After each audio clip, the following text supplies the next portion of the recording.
بسم اللہ الرحمن الرحیم۔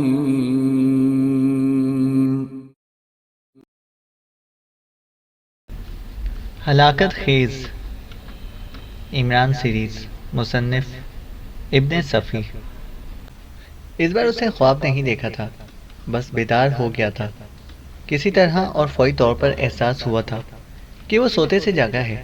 طبیعت بھی کسلمند نہیں تھی، بس ایسا ہی لگتا تھا جیسے نیند پوری کر لینے کے بعد تر و تازہ ہو گیا ہو۔ لیکن تھا کہاں؟ وہ کھلا کر چاروں طرف نظر دوڑائی اور اٹھ بیٹھا۔ بائیں جانب ملبوسات کی الماری تھی۔ آئینے پر نظر پڑی، ہائے، پھر وہی کرنل ڈونا بونارڈ۔ اچھل کر بستر سے نیچے آیا اور آئینے کے سامنے آنکھیں پھاڑ پھاڑ کر اپنا جائزہ لینے لگا۔ بدستور کرنل ڈونا بونارڈ کے میک اپ میں تھا اور جسم پر کہیں سیاہی کا دھبا بھی نہیں تھا۔ وہ سوچنے لگا، کیا سچ مچ اس نے کوئی خواب دیکھا ہے؟ لیکن یہ موانزہ والا خیمہ تو نہیں ہے، کوئی عمدہ سی خوابگاہ ہے۔ دفتراً فون کی گھنٹی بجی اور عمران نے جھپٹ کر ریسیور اٹھا لیا۔ مسٹر عمران، دوسری طرف سے آواز آئی۔ Wrong number, it is colonel Donna Bonnard. اوہ، میں جنرل کیو بول رہا ہوں۔ مارننگ سر، کیا تم بالکل ٹھیک ہو؟ آواز آئی۔ یس سر، لیکن میں یہاں کیسے؟ میں فوراً پہنچا ہوں، دوسری طرف سے آواز آئی اور سلسلہ منقطع ہو گیا۔ عمران نے بہت تیزی سے خود کو خوابگاہ سے باہر نکلنے کے قابل بنایا تھا۔ زیادہ بڑی عمارت نہیں تھی۔ ایک سیافہ ملازم نے اسے ڈائننگ روم میں پہنچا دیا، جہاں ناشتہ میز پر موجود تھا، اور پھر ناشتے کے دوران میں جنرل کیو بھی وہاں پر پہنچ گیا۔ یہ ملٹری انٹیلیجنس کا سربراہ تھا اور جنرل کیو کہلاتا تھا، اصل نام جو کچھ بھی رہا ہو۔ تم نے کمال کر دیا مسٹر عمران، وہ گرم جوشی سے مسافہ کرتا ہوا بولا۔ عمران نے متحیرانہ نظروں سے اسے دیکھا، لیکن زبان بند رکھی۔ جنرل کہتا رہا، چونکہ معاملہ بے حد اہم تھا مسٹر عمران، لہذا تمہاری اجازت کے بغیر تمہارے کیمرے سے رول نکال کر ڈیولپ کر لیا گیا۔ میں تصور بھی نہیں کر سکتا تھا کہ تم اتنا انتہائی اہم کارنامہ انجام دے ڈالو گے، جنرل کیو کہہ رہا تھا۔ عمران دل میں ہکا بکا رہ گیا، لیکن صورت سے حقیقت یا بقیت ظاہر نہ ہونے دی۔ سوچ رہا تھا کہ پتہ نہیں تھریسیا کیا چکر چلا گئی ہے۔ میں نے جناب سے پوچھا تھا کہ میں یہاں کیسے؟ اسے بہت احتیاط سے سوال کیا۔ موانزہ سے تمہارے آدمی جوزف مگونڈا نے اطلاع دی تھی کہ تم اچانک غائب ہو گئے ہو۔ وہاں جو افتاد تم لوگوں پر پڑی تھی، اس سے بھی آگاہ کیا۔ کیپٹن بگاسی کے بارے میں بتایا، وہ حراست میں ہے۔ بہرحال جوزف مگونڈا کی قیادت میں ایک ٹیم کی گوما کی طرف گئی ہے، اور میں تمہیں بتاتا ہوں کہ اس ٹیم میں خود میں بھی شامل تھا، ایک معمولی فوجی بن کر۔ کی گوما سے مپانڈا کی طرف روانہ ہوئے، اور پھر ہم نے راستے ہی میں تمہیں بے ہوش پڑا پایا۔ تمہارا تھیلا محفوظ تھا، جس میں کیمرہ مل گیا۔ زبردست کارنامہ انجام دیا ہے تم نے، جنرل کیو نے کہا۔ وہ تو ٹھیک ہے، لیکن وہ رول جو میرے کیمرے سے برآمد ہوا ہے، اسی کی طرف آ رہا ہوں۔ حیرت انگیز تصویریں ہیں، ان میں سے کوئی بھی اوور ایکسپوز نہیں ہوئی، سب بے حد واضح ہیں مسٹر عمران۔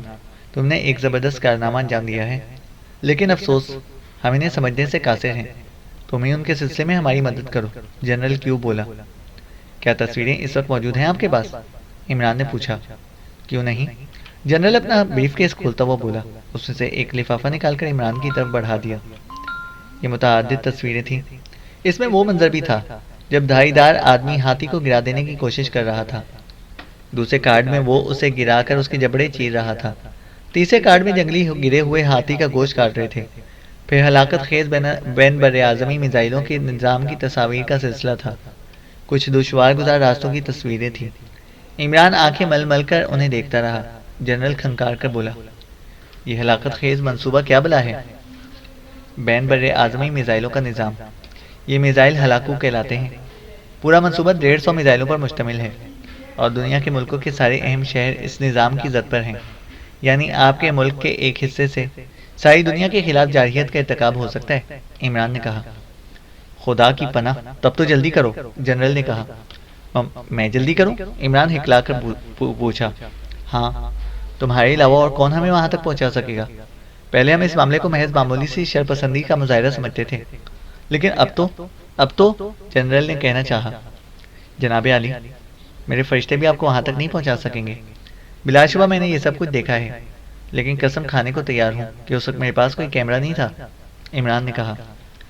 میرا خیال ہے کہ ابھی تمہیں آرام کی ضرورت ہے، کیوں نہ کچھ دن ہسپتال میں قیام کرو، جنرل نے کہا۔ جی نہیں، اس کی ضرورت نہیں، میں پورے ہوش و آواز کے ساتھ آپ سے مخاطب ہوں، عمران نے کہا۔ پھر اس طرز گفتگو کا مطلب؟ جنرل نے کہا۔ میں خود نہیں گیا تھا، لے جایا گیا تھا، عمران طویل سانس لے کر بولا اور اپنی کہانی شروع کر دی۔ جنرل کیوں حیرت سے منہ پھاڑے سنتا رہا۔ عمران کے خاموش ہو جانے پر بھی دیر تک اس کے منہ سے آواز نہ نکلی۔ اب کیا خیال ہے؟ بلاخر عمران ہی نے دوبارہ گفتگو شروع کی۔ اس کا مقصد مسٹر عمران، اس کا مقصد، وہ بھرائی ہوئی آواز میں بولا۔ میں خود بھی حیران ہوں کہ انہوں نے خود یہ تصاویر کیوں فراہم کر دی، عمران نے کہا۔ آخر وہ کیا چاہتے ہیں؟ چوروں کی طرح کام کر کے اس کی پبلسٹی کیوں کرانا چاہتے ہیں؟ یقین کیجئے کہ انہوں نے مجھے اعلی کار بنانے کی کوشش کی ہے۔ پھر عمران نے سنگھی کی کہانی بھی شروع کر دی۔ تو وہ وہیں پھنسا رہ گیا؟ جنرل نے پوچھا۔ اس کا معاملہ بھی عجیب ہے۔ شاید وہ اسلحے کا بڑا ذخیرہ کسی پڑوسی ملک میں اسمگل کرنا چاہتا تھا، جس کی اطلاع تھریسیا کو ہو گئی۔ وہ اس سے اسی کے بارے میں معلوم کرنا چاہتی تھی۔ ذخیرہ غالباً تنزانیہ ہی میں کہیں پوشیدہ ہے، عمران نے کہا۔ تم نے یہ دوسری بری خبر سنائی ہے، جنرل نے کہا۔ عمران کو سنگ کا دوست ویسلی یاد آیا، جو شاید اسی کے ہاتھوں مارا گیا تھا، لیکن اس کی بھتیجی تو زندہ تھی۔ ہو سکتا تھا کہ وہ بھی اس میں ملوث رہی ہو اور اس ذخیرے کی نشاندہی کر سکے۔ لہٰذا اسے جنرل کیو کو اس کے بارے میں بھی بتاتے ہوئے کہا، ممکن ہے لڑکی سے معلومات حاصل ہو سکیں اس ذخیرے سے متعلق، عمران نے کہا۔ میں دیکھوں گا، جنرل نے مضطربانہ انداز میں کہا۔ پھر عمران نے اسے وارننگ دی تھی کہ اگر اسے تھریسیا کے سلسلے میں کوئی کارروائی اس کے علم میں لائے بغیر کی تو نتیجے کا ذمہ دار خود ہوگا۔ نہیں، ایسا نہیں ہوگا، تم مطمئن رہو، جنرل نے کہا۔ بات ابھی ختم نہیں ہوئی۔ میرے ایک ساتھی کو بھی ایک حیرت انگیز تجربہ ہوا تھا۔ وہ بھی بحالت بے ہوشی دارالسلام کے کلیمنجارو ہوٹل سے ایک ویرانے میں جا پہنچا تھا، لیکن اب بیچارہ اس جگہ کی نشاندہی نہیں کر سکتا۔ عمران کچھ سوچتا ہوا بولا۔ اسے ظفر الملک کی آپ بیتی دہرائی تھی اور جنرل نے کہا تھا کہ زرعی پروجیکٹ تو کئی چل رہے ہیں۔ خیر، اس معاملے کو بھی دیکھوں گا، جنرل اٹھتا ہوا بولا۔ تمہیں بہرحال آرام کی ضرورت ہے، تمہارے ساتھی یہیں موجود ہیں، تھوڑی دیر میں پہنچ جائیں گے۔ لیکن میں ہوں کہاں؟ عمران نے پوچھا۔ کی گوما میں، جنرل بولا اور چلا گیا۔ لیکن عمران کا ذہن الجھا رہا۔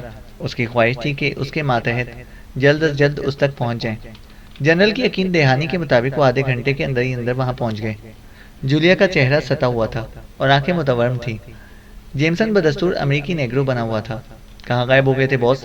جوزف بھرائی ہوئی آواز میں بولا۔ پہلے تم بتاؤ کہ مجھے غائب ہوئے کتنا عرصہ گزر چکا ہے، عمران نے پوچھا۔ کوئی 1 ہفتے کی بات ہے، جوزف نے کہا۔ اور ملا کب ہوں؟ پچھلی شام کی بات ہے، جوزف بولا۔ اچھا، اب سنو میری کہانی، عمران طویل سانس لے کر بولا اور ایک بار پھر اپنی بپتا سنانے لگا۔ جولیا اس دوران میں کچھ بھی نہ بولی، صرف شکل تکتی رہی تھی عمران کی۔ عمران خاموش ہوا تو تڑ سے بولی، یہ تو صرف 1 دن کی کہانی ہے، تم ہفتے بھر سے غائب تھے۔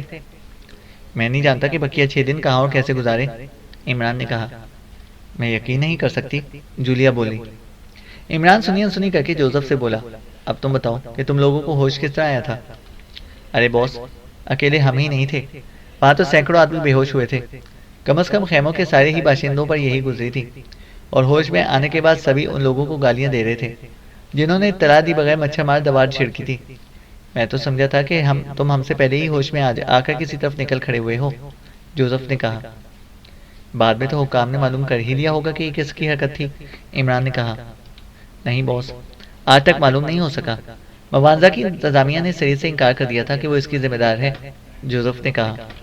عمران نے پرتفکر انداز میں سر کو جنبش دی اور ظفر الملک سے پوچھا کہ اس کی جیب میں چوئنگم کا کوئی پیکٹ تو نہیں پڑا ہوا۔ چوئنگم اسے مل گئی۔ لیکن یہ تصویروں کا قصہ باس، جوزف نے پوچھا۔ اس نے تو الجھن میں ڈال رکھا ہے۔ آخر تھریسیا چاہتی کیا ہے، عمران نے کہا۔ تھریسیا وہی چاہتی ہے جو تم چاہتے ہو، جولیا نے جلے کٹے لہجے میں کہا۔ میں سمجھا نہیں محترمہ، عمران نے کہا۔ 1 ہفتہ عیش کرائے ہو وقفے سے، آئندہ بھی یہی ہوتا رہے گا اور تم عش کرتے پھرو گے، جولیا نے کہا۔ یعنی پھر غائب ہو جاؤں گا اور واپسی پر عش کرتا پھروں گا، عمران نے کہا۔ جولیا کچھ نہ بولی تھی، پورا سا منہ بنائے ہوئے دوسری طرف دیکھنے لگی۔ مجھے کس کا ڈر پڑا ہے محترمہ، عمران پھر بولا۔ مجھ سے بات مت کرو، جولیا نے کہا۔ اور ہے کوئی بات کرنے والا، عمران چاروں طرف دیکھتا ہوا بولا۔ ایک بات ہی اور میجسٹری، جیمسن نے ہاتھ اٹھا کر کہا۔ کہیں تھریسیا یہ تو نہیں چاہتی کہ ادھر سے کوئی غیر ذمہ دارانہ حرکت ہو جائے؟ ہیئر یو آر، عمران اچھل پڑا اور اسے حیرت سے دیکھتا ہوا بولا۔ میں دیکھ رہا ہوں کہ تم روز بروز ترقی کر رہے ہو. میرا بھی یہ خیال ہے کہ وہ مجھے اعلی کار بنا کر متعلقہ لوگوں سے کوئی بیتوکی حرکت کرانا چاہتی ہے، یعنی وہ بکھلا کر کوئی بھی حرکت کر بیٹھے. اب سوچنے کی بات یہ کہ وہ حرکت کیا ہو سکتی ہے، عمران نے کہا. جنگل کے مشتبہ حصوں پر بمباری، جیمسن بولا. اب تو یہ دل چاہتا ہے کہ تمہیں متنبع کر لوں جیمبو جھینگے، عمران نے کہا. لینگویج پلیز یور میجسٹری، جیمسن نے کہا. میرا بھی یہی خیال ہے کہ تھریسیا بمباری ہی کی خواہش مند ہے، عمران نے کہا. بکواس، جولیا بولی. بکواس ہی صحیح، اب تم اپنی پردرد کا نظم سنا سکتی ہو، عمران نے کہا. میرے پاس فضول باتوں کے لیے وقت نہیں ہے. اگر کوئی بم کسی میزائل پر گر گیا تو جانتے ہو کتنی تباہی پھیلے گی. میں نے محض تصویریں کھینچی تھیں. مختلف نمبروں کے ہلاکوں محض کھوکے ہو سکتے ہیں میزائلوں کے. اگر واقعی ایسے میزائل ان لوگوں کے پاس ہوتے تو کسی کو ہوا بھی نہ لگنے دیتے ان کی، عمران نے کہا.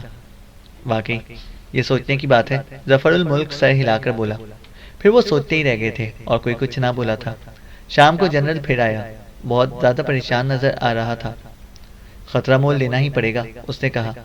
تم پر جو کچھ بھی گزری ہے مذاق خیز ہے، کسی سے اس کا تذکرہ بھی نہیں کیا جا سکتا.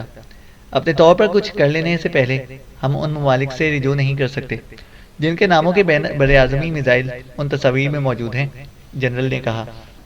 درست فرما رہے ہیں آپ، عمران بولا. تو پھر کیا کریں، جنرل بولا.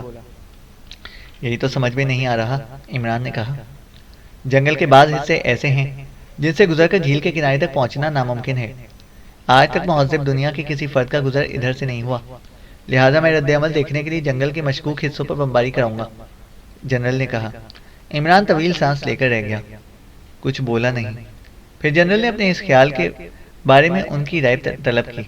میں آپ سے متفق نہیں ہوں، کیونکہ شاید مجرم بھی یہی چاہتے ہیں. کیا وانڈیری قبائل کی کہانی سن کر آپ نے کوئی جہاز جنگلوں کی طرف بھیجا تھا؟ نہیں، اب تک تو ایسا نہیں ہوا، جنرل کیوں بولا. میری دانش میں اس ہنگامے کا یہی مقصد تھا کہ حالات کا اندازہ لگانے کے لیے آپ کی جہاز جنگل پر پرواز کریں، لیکن آپ لوگوں نے اس حد تک اس کا نوٹس نہیں لیا تھا، لہٰذا مجھے اعلی کار بنایا گیا ہے، عمران نے کہا. میں تو کم از کم 10 بمبار بھیج کر بمباری کراؤں گا، جنرل نے کہا. میں اپنا فرض ادا کر چکا ہوں، اب آپ جانیں، عمران نے کہا. کیا تم کسی جہاز میں اپنی موجودگی پسند کرو گے، جنرل نے پوچھا. ہرگز نہیں جناب، میں اپنے چیف کی ہدایت کے بغیر ایسا کوئی قدم نہیں اٹھا سکتا، عمران بولا. جنرل واپس چلا گیا. دوسرے دن سچ مچ 10 بمبار چنگارتے ہوئے جنگل کی طرف روانہ ہوئے اور جنرل کیو عمران کے پاس آیا. میں یہیں بیٹھ کر انتظار کروں گا، اس نے عمران سے کہا. ضرور ضرور، عمران سر ہلا کر بولا. جلدی کوئی امید افزا خبر ملے گی، جنرل نے کہا اور سگار سلگانے لگا. آدھے گھنٹے کے بعد قریباً فون کی گھنٹی بجی. ریسیور عمران نے ہی اٹھایا تھا اور کان سے لگانے لگا اور اسے جنرل کی طرف بڑھا دیا. ہیلو، جنرل نے ماؤتھ پیس میں کہا. جنرل کیوں؟ کیا؟ نہیں، یہ کیا کہہ رہے ہو؟ ہواباز کہاں ہے؟ اچھا، میں آ رہا ہوں. کیا بات ہے جنرل، عمران بوکھلا کر بولا. صرف ایک بمبار واپس آیا ہے اور اس کے ہواباز کی حالت بہت خراب ہے، جنرل کیوں بولا. کیوں، کیا ہوا، عمران نے پوچھا. تم چلنا چاہو تو چل سکتے ہو میرے ساتھ، ہواباز ہی بتائے گا کہ کیا ہوا. وہ میرا منتظر ہے اور کسی کو کچھ بھی نہیں بتایا، جنرل نے کہا. میں چل رہا ہوں، عمران اٹھتا ہوا بولا. وہ فوجی کیمپ میں پہنچے تھے اور جنرل سیدھا ایک خیمے کی طرف بڑھتا چلا گیا. وہاں کئی آدمی تھے، 2 باوردی پائلٹ بھی تھے. ایک بے ہوش پڑا تھا اور دوسرا بیٹھا بری طرح ہانپ رہا تھا. جنرل نے بقیہ لوگوں کو خیمے سے چلے جانے کو کہا. میرے حواس بجا نہیں ہے جناب، ایسا نہ کبھی دیکھا نہ کبھی سنا، پائلٹ ہانپتا ہوا بولا. بتاؤ بھی تو آخر کیا ہوا، جنرل جھنجھلا گیا. 9 بمبار طیارے میرے دیکھتے ہی دیکھتے غائب ہو گئے، پائلٹ نے کہا. وضاحت کرو، میں بالکل نہیں سمجھا، جنرل بولا. کس طرح بتاؤں، میری سمجھ میں ہی کچھ نہیں آتا.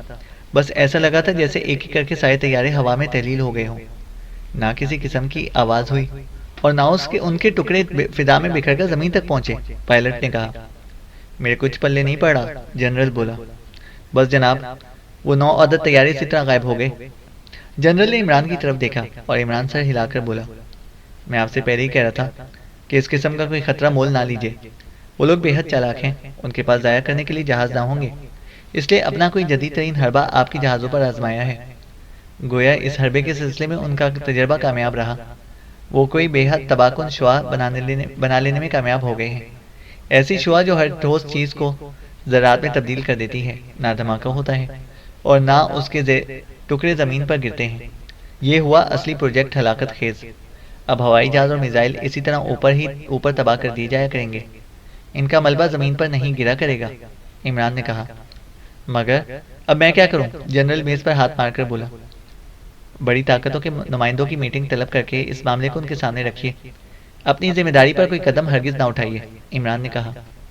تم ٹھیک کہہ رہے ہو، کاش میں پہلے تمہارا مشورہ قبول کر لیتا۔ میرے خدا، میری وجہ سے 18 جانیں ضائع ہو گئی ہیں، 9 طیارے تباہ ہوئے ہیں، جنرل نے کہا۔ عمران کچھ نہ بولا، جیب سے چوئنگم کا پیکٹ ٹٹول رہا تھا۔